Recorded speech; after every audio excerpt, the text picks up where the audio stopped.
Hello, everybody. Good morning, good evening, good afternoon, and a good night for all wherever you are coming from at this beautiful time.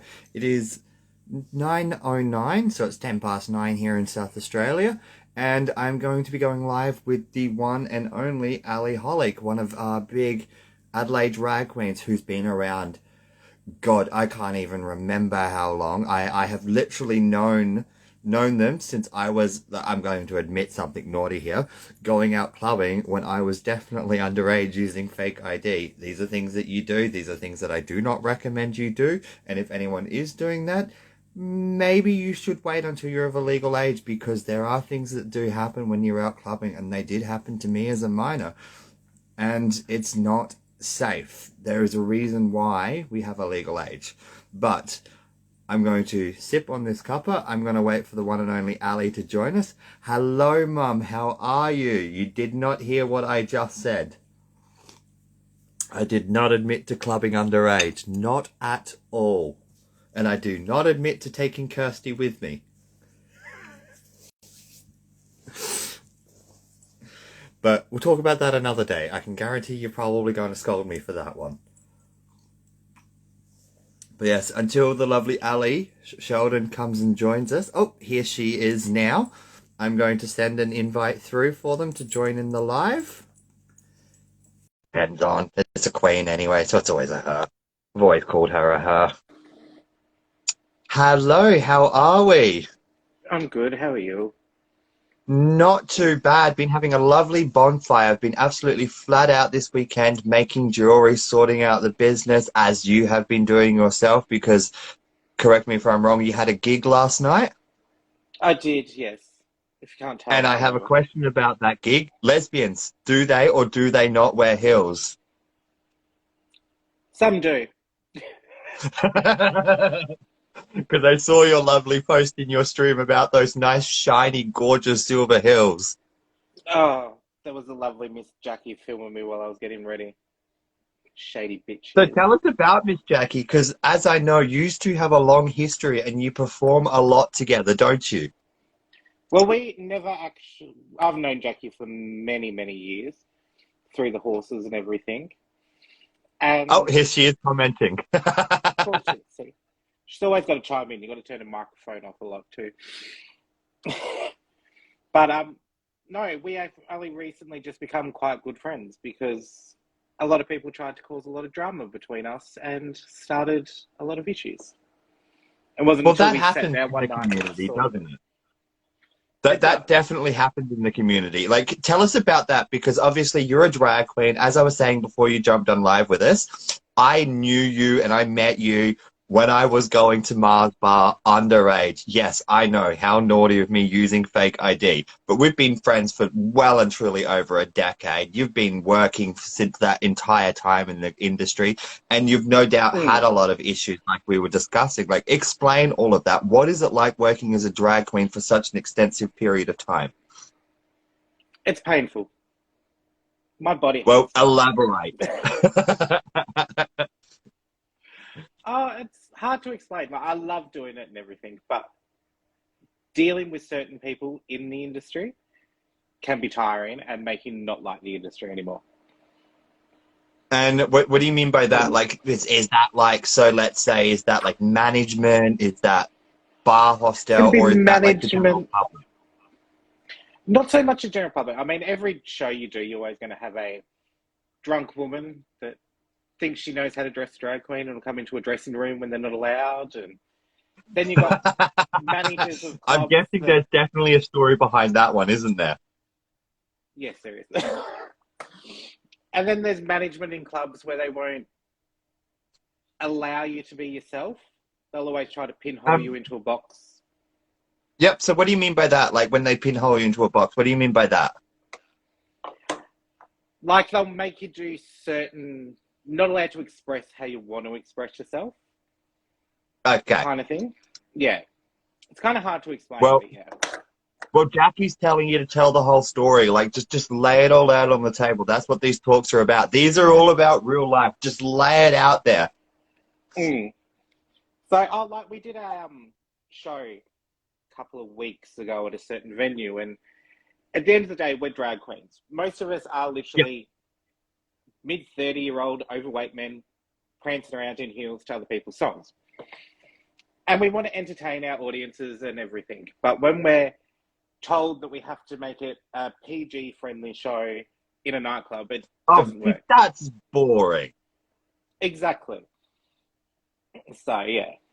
Stuff like that, just, it becomes annoying.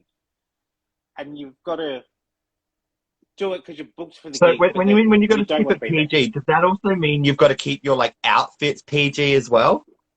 Yes. Which we all know Oh, well, me in see, drag doesn't what very happened to much. the days of Mars Bar? What happened to those good old days where you could wear what you want, say what you want, do what you want, scream what you want? Exactly. So it's just people that,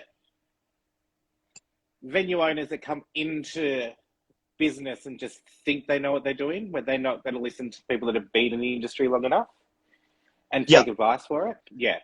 So, But that sounds like most industries. Like I know when I go to markets or I deal with a lot of people within my side of the industry, being in a spiritualistic industry, a lot of the new age people that come in and they've just started business and they've got their crystals, they've got their cards, and they're like, oh, I know everything. And I'm like, actually, no, you're selling a whole scheme of things at once. You actually need to specialize. I'm like, oh, no, no, no, no, no. It's like, no, if you don't, you're going to lose customers. If you don't customers. do what is authentically you, you're going to lose customers. And that's another question Exactly. that I've got for you.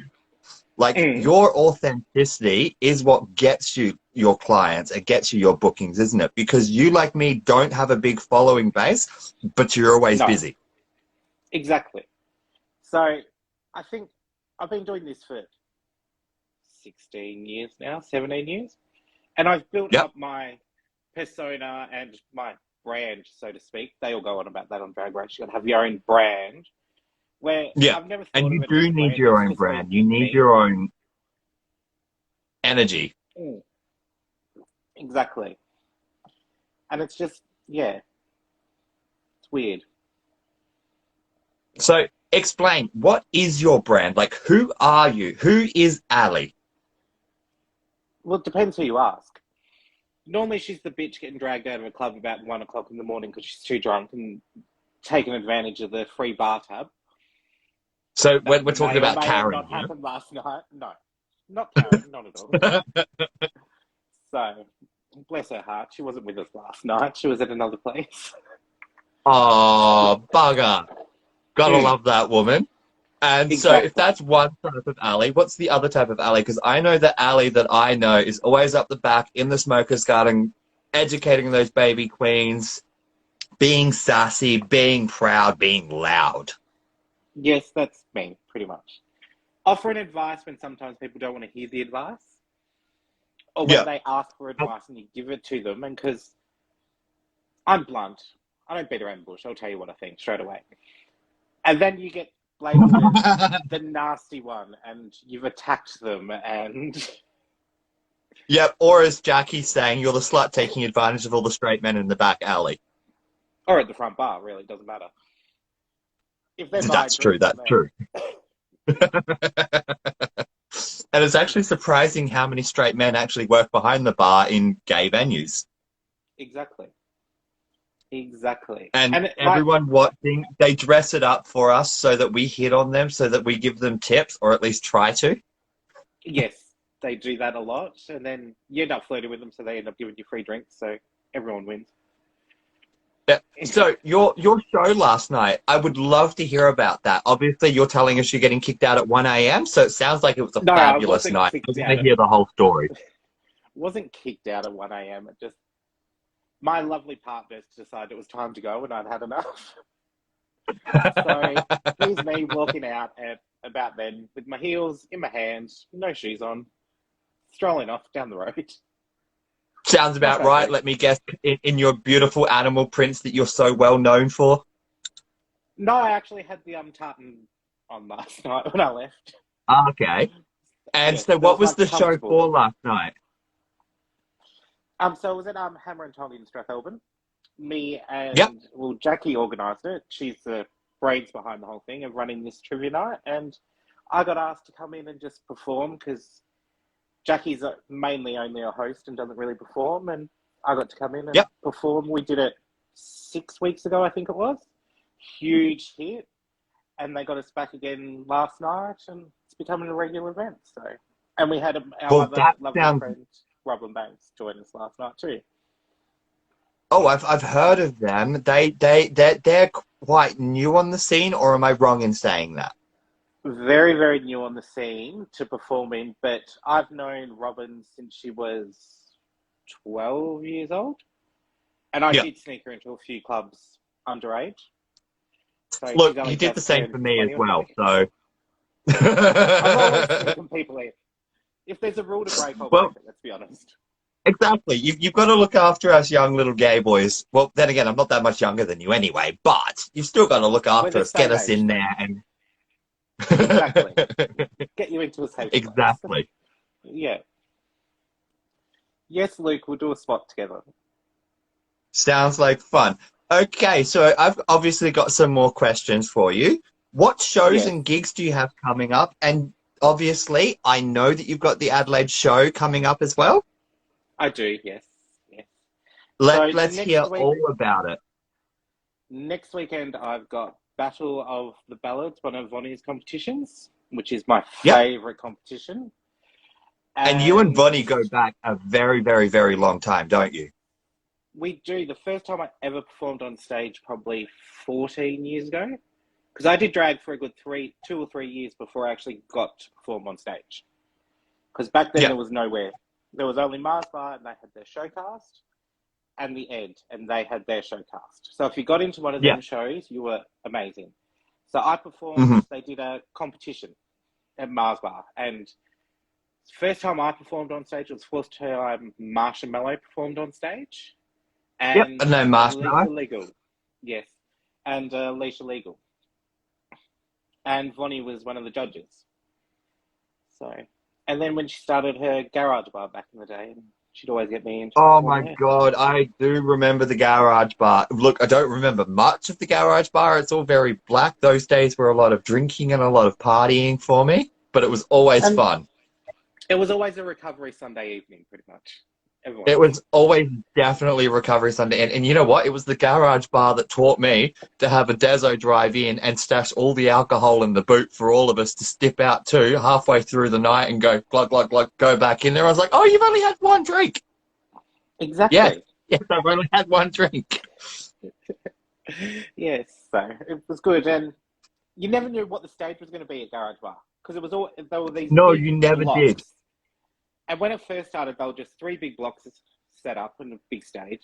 Then all of a sudden, you'd come in, and they'd be like a catwalk runway, or there'd be a gap missing in the middle, or as you're performing, the stage would actually move, and your heel would get caught. And Yeah, just all those I good do things about it, remember though. seeing a few drag queens take a tumble while I was at the garage bar as well.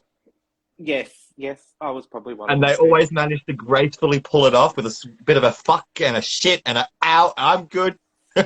Yes, yes, definitely. And like the dressing room was the old toilets out the side, which had no roof or anything. So when it rained, you got wet, and but it was always fun. It was always So fun. It was such a great place to be. And I also do remember that you've done a few performances at the Colonel Light too. I have, yes. So I performed there many years ago as well when Ronnie was doing her Sunday nights there, which were Yeah, always packed out on a Sunday night. So pretty much anywhere Ronnie absolutely. is, And then it's always you had packed. gay bingo as well. Yeah, they did gay bingo. I've done that many times as well. What haven't I done in drag? A lot of stuff. That's exactly true. Like, you've been such a strong impact in the drag community for well over a decade now. You're a very well-known name down here. Everybody knows who Ali Holic is. I know. Some people call me the herpes in drag because they just can't get rid of me. No, I and you keep even coming fucked back. off to Melbourne for a little bit and you still came back. There's a definite sign of herpes in drag. Even when I was in Melbourne, I was still coming back here to perform. You were, and you also did perform in Melbourne as well while you were over there as well, didn't you? I did, yes, yes. I'd love to So hear that was about always that. Like, fun. what's the difference between Melbourne and Adelaide's, like, community performances? Well, in Melbourne, when I was there in 2011, there was Greyhound, which got renamed into the GH. Then you Yeah. had Priscilla's. Then you had Heaven's Door. Then you had the Peel, and we had the Prince of Wales on a Monday night, and there was something to go to any night of the week, pretty much. So I do I remember remember the there was, Peel because that's when I caught up with you in, I think it was 2012. And I ran into you and I'm like, oh my God, this is where you fucked off too. yes, yes. So the Peel was always good. We'd always go there on a Friday night because the gorgeous Miss Paris was always performing with her dancer Yeah. boys and all that. And then Monday Oh, good night you on go those go-go boys. yes, Monday night you go to Prince of Wales because they did $5 jugs of beer or something, and the stage was literally like a meter by a meter to literally perform on. That's all you did. You literally came outdoors, stood there, performed, and went back again. Well, see, and you're one of the It's a best lot lip different. singers anyway, so you didn't need much of a stage. So it's one of the best stages for you. Exactly. So, and I did Heaven's Door a few times, and that was literally a box stage in the corner. And all the Yeah. clubs on this commercial road, they're all very narrow and everything. So you literally walk in, and you could see the box stage, and they perform, and then some had beer gardens, some didn't, and yeah, it was just really different and different drag everywhere. So. And the community in like Melbourne as well, from what I remember, and you've probably experienced a different side of the community being a performer and me just being a customer, it's very, very not like Adelaide where it's very cliquey. Everybody wants to talk, everybody wants to party, everybody wants to drink. Yes, yes, everyone wants to just have fun and get along. I mean, there is still the cattiness behind it all, but everyone's Mhm. nice there. Where in Adelaide, it's such a small community and so cliquey. So cliquey. And if you And happen to as the upset the old wrong rule of thumb, person, yeah, and the old rule of thumb, you either know them or you've slept with them. pretty much, yeah. Or you've punched them in the head or something, or something's happened, or you've upset Or them on you've Snapchat. insulted them without meaning to. Exactly. Or you've put something on your story that wasn't meant to go on your story, and then you get absolutely online bashed by people who aren't even in the state anymore. But you get that. Let's get into that because that was a big part of you a while like a couple months ago, to the point where I even heard rumors that you were going to stop performing, which obviously we've been friends for too long. I knew those rumors were false from the minute I heard them. But let's Yep. get into that story because obviously you and this drag queen have definitely made up. It was just a little bit of a misunderstanding, you being a performer trying to help a performer out. So what it was there was two parts to the whole story. One Yeah. was a Snapchat that I sent of them performing with the word talent. Someone took it the wrong way and everything, and it got blown that far out of proportion by two queens who don't like me because I did Mhm. call them out on some of their behaviour a year or so ago. So all And that's that, very and then it common for came the on. young baby queens to get very upset by that. And they've got to learn that the Exactly, community is very rough and we've got to grow some scales. exactly. And then this performer was performing, and it was at the Colonel Eye, and it's when they used to perform out the front on the street, which is always Yeah. fun. So there was always people just walking by while you're trying to perform. They were doing Celine Dion's "I Drove All Night," and I'd had a few drinks, like I would, As and you I do. moved my chair from the table out onto the footpath a little bit to pretend I was driving a car to "I Drove All Night," which then that got blown out of proportion. Then I got up and danced and did everything else. And I And yeah, remember it was back in the days from Martha, Queens used to do that all the time just to get the crowd and everybody involved in it to make it just really all about the show.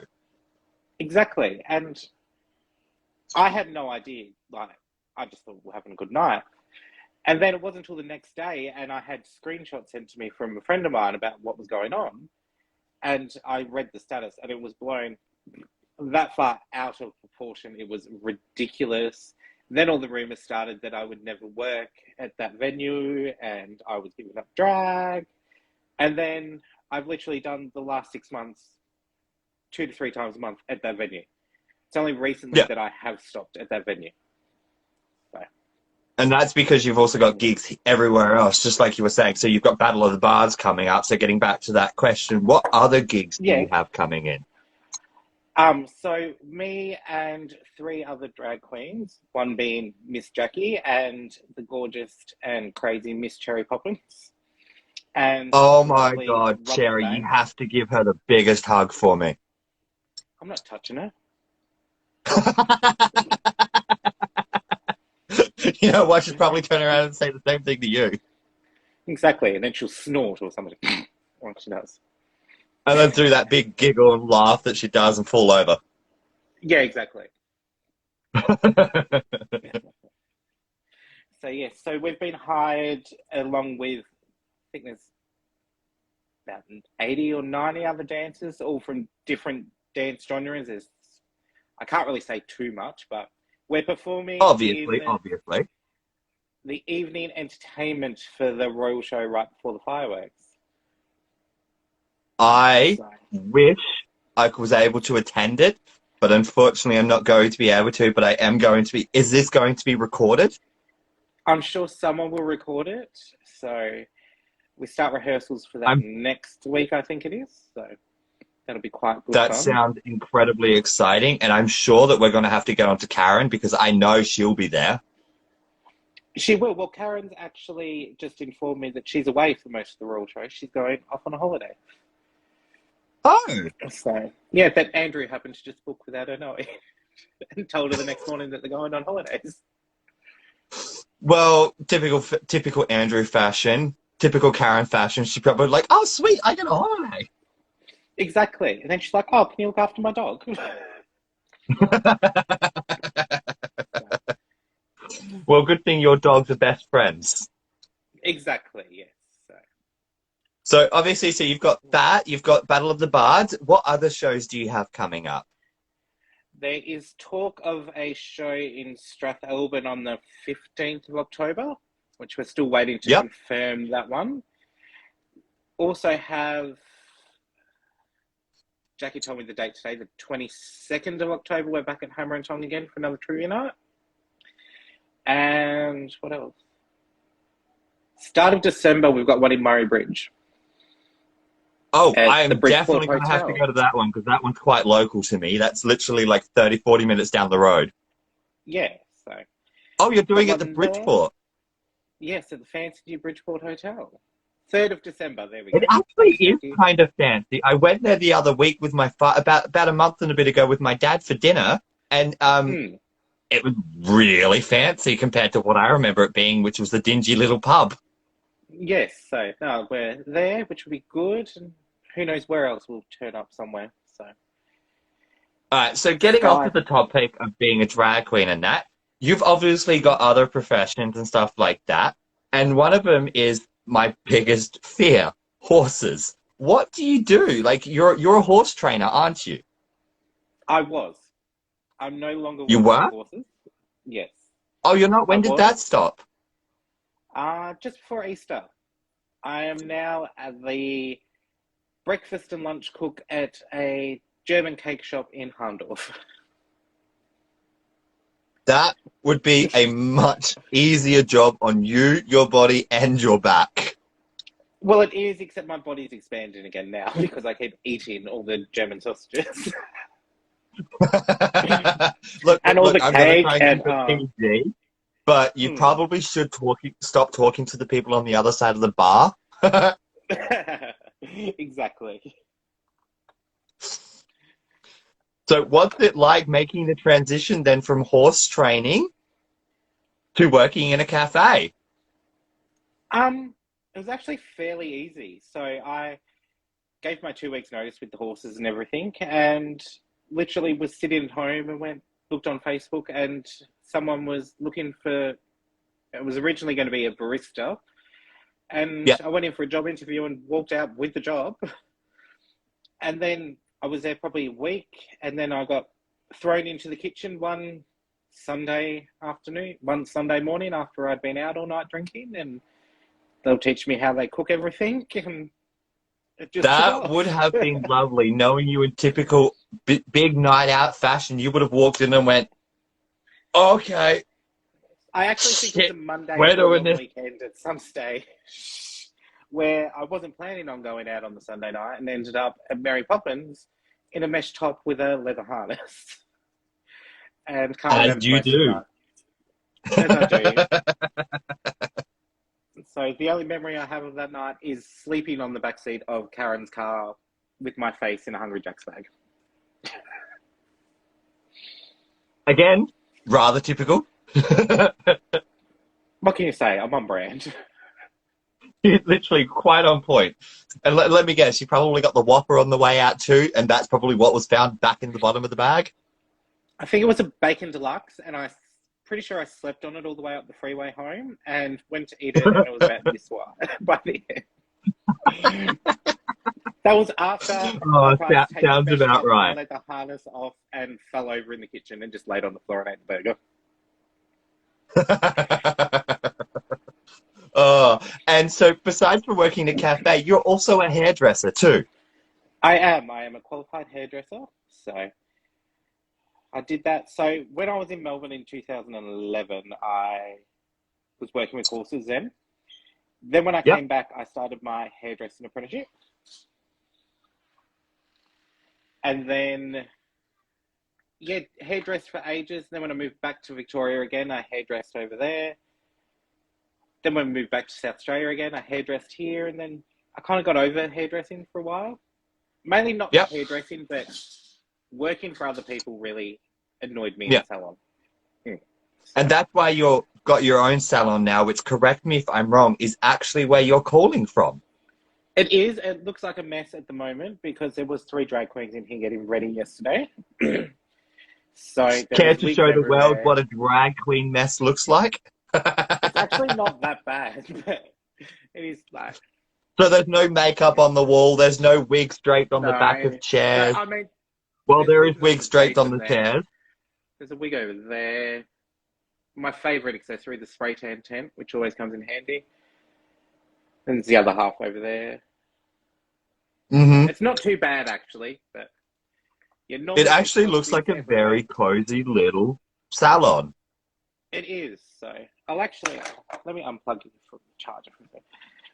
My pride and joy that I did is my glitter wall. Oh, I do Yes. enjoy that. And obviously, you've got your beautiful little O-ring for those selfies. Well, I had that because I did lash extensions for a while there too, as well. So, Yeah. mm. So running your own studio, run us through studio, bloody, you know what I mean, salon. Mm. Running your own salon, how hard is that compared to working for someone else in a salon? Like, what's the I big difference? prefer to work for myself with hairdressing. So I actually worked out really well. Like thanks to COVID, I could Yeah, afford to set it up, and my landlord, who was do whatever you want in the garage, do whatever you want. That's fine. So I literally set it all up and did all that. And because I still had all the contacts through like Salon Hair Care and Hair Care Australia, yeah, so I got to use the hair color brands I want to use and stuff like that, which was a big that's thing that really, which would have salons always cut made costs. transition so easy. Yep. So stuff like that was good. A lot of clients followed me, which made it a lot easier as well. And what Yeah, I also did was resign the salon I was in Mount Barker and went and got a job at a barber shop down at Christie's Beach. So it was far enough away yeah, that I wasn't going to steal clients or anything from there. So there was never going to be that crossover. So yeah. yeah, it worked out really good. I mean, I don't do a lot of hair anymore. I still do a few clients, but Mhm. mainly spray tans is what I do at the moment. They're easy and everyone wants spray tan. So They're quick and they're a great fashion accessory for most people, especially during winter. I'm guessing you get more spray tans in winter than summer, or am I wrong in saying that? no, we still all get spray tan during summer. Some of us don't tan. We're not nice olive skinned people like yourself with a tan and Sorry. everything. Even in the middle of winter, I've still got that beautiful olive complexion that just gets darker. I wish I could get really dark, but I don't. I just get that typical I European can get glow. you really dark. So Yes, but I've never gotten myself a fake tan, and I don't know if I'd want to. I don't think I need to. oh, they're easy. It's fine. So, Maybe they one say night spray we'll have a tan will drink give and you you can give me one. confidence. Sounds good. Yes, but give you But confidence. So here's another question for you. So I don't know if you've got these on you, but I've given you some jewelry for us to do a combination, haven't we? Yes, it is here somewhere. I know where it is. Let me grab it. So while she goes away and grabs this stuff, so me and Ali, we haven't got any dates or anything set in, but I've lent her some jewelry and gifted her some jewelry for an actual event or a show that she's going to do one day. And I will let her run through her potential ideas that we have because I don't want too many spoilers. But she's got a beautiful crown and a couple of pendants for earrings. There we go. These lovely little things. So we've got correct me if I'm wrong, that's an amethyst and an adventurine one. Yes. And then With tiara. Yes. So have you got Lucky, any it was ideas just on sitting the in my costume car, that you're but going to be wearing with it? not sure yet. So I haven't thought that far ahead. So trying to work out what I'm wearing for the royal show since the one I ordered doesn't quite fit. Well, you've got a sewing machine, don't you? No, I gave that to Robin Banks, so I'll get her to sew it for Oh, maybe you're just going to me. have to come up and borrow mine then. You're more than welcome to borrow it for a little while if you need to. Yes. So Because I've got a beautiful little singer here. Obviously, I've got to for my line of work, obviously making cloaks. yes, exactly. So Best. So going back to talking about drag queens and stuff, Battle of the Bard. Explain that to me. Explain that to everybody here because this is a big show that Vonnie hosts every year, and it it's is. a very big thing. Yes. So it's actually pretty sure it was one of the first or second competitions she held in Adelaide that I can remember anyway. Yeah. And I remember being there. I didn't perform, but I went. I remember watching the dear penetrator, who is no longer with us, perform, Rest and in she peace. won that night. And ever since then, I've never missed a ballad except one when I lived in Melbourne. I reckon it was. I think it was. You missed it So in 2011. I think it was. yeah, I think it was because I won it in 2010, Yeah, and you then were I in won it. Melbourne for 2011 and you came back 2012, a couple months Yeah, after I'd seen you performing at the Pill. yeah, yes, and then I won it again 2018, I think it was. So it's I a do competition where you do believe a so. ballad. Yes, so it's a big competition where everyone does ballads for the night, which can get a bit draining being ballads all night, but it's Yeah. my favourite thing. I love performing a big ballad, and I love watching other people do it when they can do it well. So I'm And you are excited. like the So lip syncing queen of Adelaide. yes, I've been labelled that a bit. So half the time I don't know my words. I just and a bit of lip Well, sync that's as well. what you got to do. Like, you got to fake it till you make it. Exactly, and I'm still faking it. So like last night we Exactly. did a group number, the three of us, that we literally hadn't even rehearsed at all. We just went, we'll do this, you do that part, you do that part, you do that part, and it worked. We just fed off everyone's vibe and off we went. So apparently Luke's saying you gave him some of the best advice about ballads. What is that advice for anyone else who's I'm not watching now and anyone sure. who's watching afterwards? What was it, Luke, that I said? Because I've given lots of people advice over ballads. Like they say, That's true because you've been around for so drag, long. the hardest thing to do in drag is just stand still when you perform. So Yeah. many queens cannot just stand still and own the song. So they're all about That's this true now, because yeah. they like to dance around the stage. Yeah, literally, plant your There you feet on go. the floor and don't move. Exactly. And for me, with a ballad, you've got to connect with the ballad. You've got to feel it and you've got to draw people in because, I mean, at the end of the day, it's a ballad. It's normally a Yeah, slower song and everything. Unless you can draw your crowd in, they're going to get bored. they So will. I'm Like, just I lucky that love Sherry. I love her to bits, but she moves around so much. She does. Like, I still remember first Ballads would have been the second one, I reckon it was, or something that Cherry performed in. She didn't even do a ballad. She did the song from Priscilla, I Don't Care If the Sun Don't Shine, because she thought that was a ballad. God So there bless you her go. cotton sock. Exactly. Oh, this is the life of a queen. And so, another question then in regards to queens. Obviously, there's a lot of babies on the scene now. What is it Yeah. like being an old queen with baby queens? Because as a lot of people don't know, but a lot of you old queens do know, Bubbles has been out before. A lot of people do know Bubbles, but none of these baby queens know who I am. I am an old queen that's only been out once or twice, but I made my impact. You did, definitely. And you hung around the right people at the time as well. So That I think is probably definitely what helped me. And in saying that, that's where the advice and the question that I'm coming in from is how can baby queens learn from both of us? Like I've only been out twice. You've obviously been out for a very, very long time on the scene. What yeah, advice would you give to baby queens? to never stop evolving. Like some of them come out and they're like, "This is who I am as a drag queen, and this is what I'm doing," and they don't deviate from that. Like Yeah. even some older queens, they don't deviate from what they're set on. They're just set on this one path of what they are And as how queens. can that be damaging? Like how damaging is that? Like explain a little bit more on that. It becomes boring. At the end of the day, we're entertainers. We need to keep evolving and keeping things fresh and alive and different. Like, yeah, I've got certain songs that I'll perform over and over again, but I'll do them at different things where there's different crowds where they haven't seen it or something. Where Yeah. you get some queens that'll perform the same song every fortnight in the same venues, the same crowds. And it's like, why? Yeah. And so in saying that then, so let's just say you've got a theme, you are very well known for it, your animal print. But you constantly evolve that, you're constantly changing it. You're never really seen in the same print.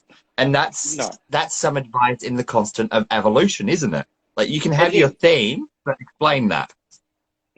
So, I mean, animal print to me is the best color in the world. Like, no Yeah. denying it. It goes with everything. And I literally think from when I started drag, there's always been some form of animal print, be cow print or zebra print or leopard or I have anything like never that. not seen you in non-animal. Like you've always been an animal print. I have, yes, I love it. And the thing I love about it is you can do things, have an outfit constructed, like I have one made by Luke, who's watching now, and it's zebra and tiger, I think, zebra and leopard or Yeah. something, and it's got fluoro green on it, and it's got everything, and it's just one of them outfits that everyone loves, and it's something like it shows off my best assets, which is my padded butt and legs, so Yeah. it works, and because it's so intricate, like it takes me a good 15 minutes to put the outfit on because there's 4 or 5 different pieces to the actual outfit, but it's things like that, and I actually saw it on Drag Race. One queen did similar, so we use that as inspiration for it. So, That is brilliant. So continuing on with the evolution of things like that then. So evolving your act, evolving your wardrobe, even if you do have a classic theme, what other forms of evolution or what other advice would you give baby queens being someone who's been in the industry for well over 15 years? never stop learning. Never stop learning. Like I'm still learning new things all the time. Like I was sitting here and we had Jackie was getting her makeup done by beautiful Miss Eden, who's a Yeah. professional makeup artist in Adelaide, and just watching her do the makeup and taking little bits from that then I tried when I did my makeup last night. It's always things like that that you never stop learning about stuff. Yeah. All So, right then. and So like I I'm look going to back throw on, another. Yeah, continue. yeah, so I look back on like photos of me 3 years ago before I used to wear hip pads and all that, and I've changed my whole shape and everything. So now I'm changing what costumes I wear and how I style things and everything like that. So, I mean, there was That always a literally time where goes you'd into never the see me question I was without a going to ask. platform. Like that's literally what I was going to ask. Like paddings and shoes and stuff like that. So many queens I know are scared to use them And I don't Yes. understand why, because, yeah, like, could you explain that to us? Or could you explain why you use it and a lot of other queens don't? Well, so I actually performed at Oz in the beer garden one night when Bonnie was there. And Yeah, someone filmed me. And as I was walking away, I had a leopard print leotard on, obviously. And the shape, it just didn't sit right at the back. And there was just nothing at the back because I don't have a backside or anything. And I was like, oh, what am I going to do? flat So I ass, actually guilty of it too. made my own hip pads. Like, I literally went, oh, okay, apparently they have to be the shape of Africa and everything. And YouTubed it, and I made them, and they would have been about this thick at the time. And I thought they were the biggest pads I was ever going to wear in my life. Since then, I've now upgraded, got 3 different sets of pads that I wear for different costumes and everything. So, mm, so I mean, there is times where I won't wear pads if I don't need to, Yep. which is a lot easier because I only need to wear 2 pairs of stockings instead of 6 pairs of stockings, but which makes it an issue when you need to go to the bathroom when you're wearing 6 pairs of stockings and half a couch on your backside. So Yep. And then, let me guess then. So if you haven't got so much padding, you can start shrinking down to chicken fillets, as we call them. pretty much, yes, exactly. So, and then see, I'm going through a stage now where I've actually got one of those latex breastplates, which now I Yep. don't even wear anymore because it's just not the look I'm going for. So Yeah. yeah, So it's just what is a changes. latex breastplate? Is that the one that like sits over your shoulders? I bought the cheaper version from Wish or Yep. AliExpress, I think it was, and it's like a latex tank top almost. And it had a collar that came all the way up to here, but then it pushed my fat all the way. So I cut that off. And it's also very hot.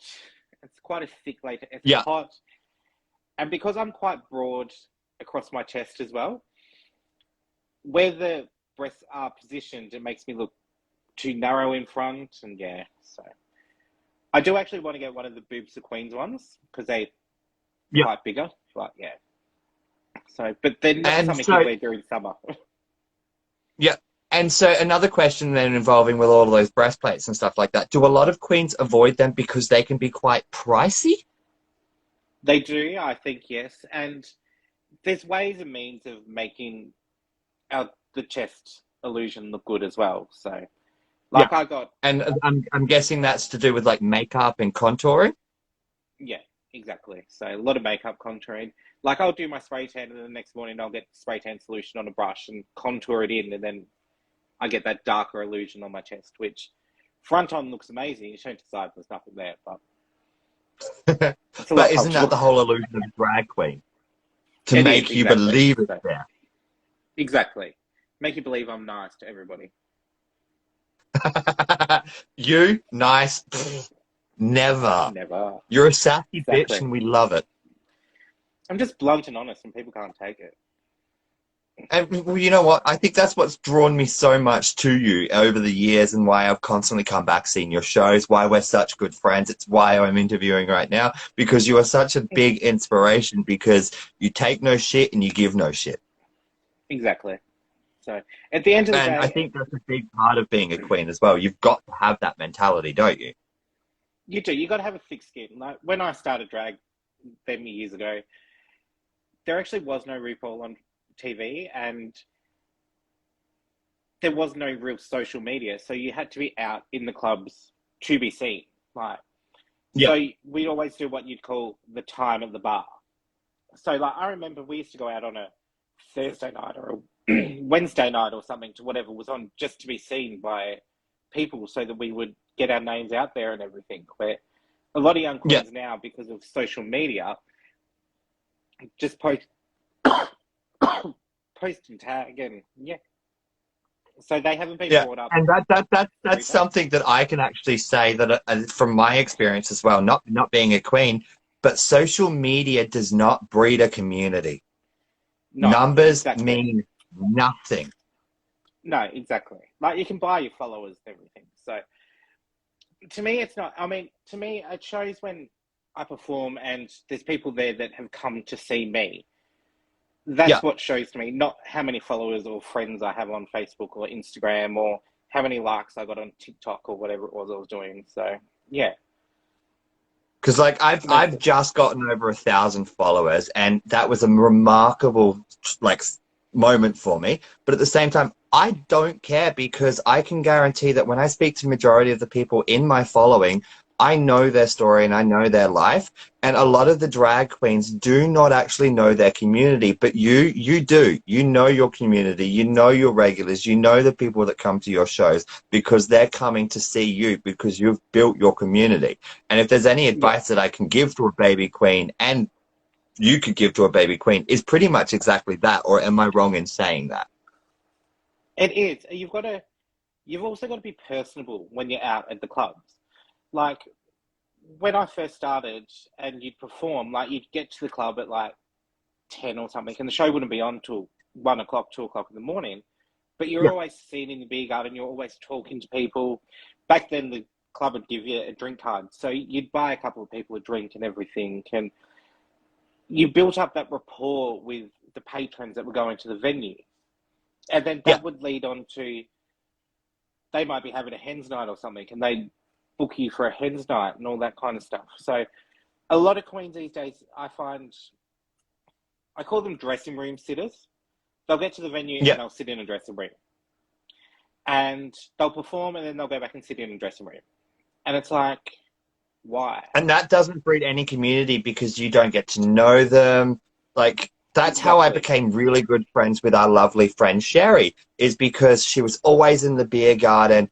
She offered me quite a few drinks. I would buy her drinks. We would just talk. We would laugh. Both of us being very, very energetic people. We had so much fun. And it was Exactly. great because of that. We were able to build a rapport. And then I started to get to know her outside of drag. And that's the best part about building a community because that's how I got interacted with you. And that's why we're going live. Exactly. Yeah. So, and it's like, because I figure whether I've taken half an hour to get ready or 3 hours to get ready, I'm not going to a club to go sit in a dressing room. I'm going to the club to perform and I'm going to mingle with people and be sociable and watch other performers and everything. Where some of the venues we perform in, that you wouldn't even call it a dressing room, it's a closet space to get ready in. And then when you got these young queens that just sit in dressing rooms and don't do anything, it becomes very frustrating. And that's when the grumpy old drag queen comes out and snaps and tells them And to it's like, F get out. out. I need to get shit done. Exactly, exactly. It's not my fault. I've got a beautiful big outfit and you don't. Like, get out. Exactly. You've been on. And that's Mm, why a lot of young baby queens, correct me if I'm wrong, that these dressing room sitters have their one big show and that's all they're really known for. they do, yes. And you don't ever see them. Like, back in the day, we used to do just social outings in drag. We used to just, there'd be a group of us that would all get ready together You still and do just that. go out in drag. We still do it. Me and Karen did it a few weeks ago. So, I mean, it's harder now, like, because I work weekends as well, and just the price of everything's ridiculous. But I do enjoy, like, just This going is out for true. a social night in drag. So, it's good. The last time I did Best. social, I So, actually had yeah, holographics we're painted coming up for to that night. 50 minutes. So what I'm going to do is we're going to reset this live and then I'm going to call back onto the live so that we can go to part two. Otherwise, this is going to cut out on us. So if you want to bear Yep. with me for 5 minutes while I get this reposted, we're going to go live. So everybody who's watching now, bear with us for a 5-10 minute intermittent. Put that kettle on, pour those drinks, light those cigarettes, relax. We're going to be back very soon. Hmm. Perfect. All right, ciao for now. Speak in a second.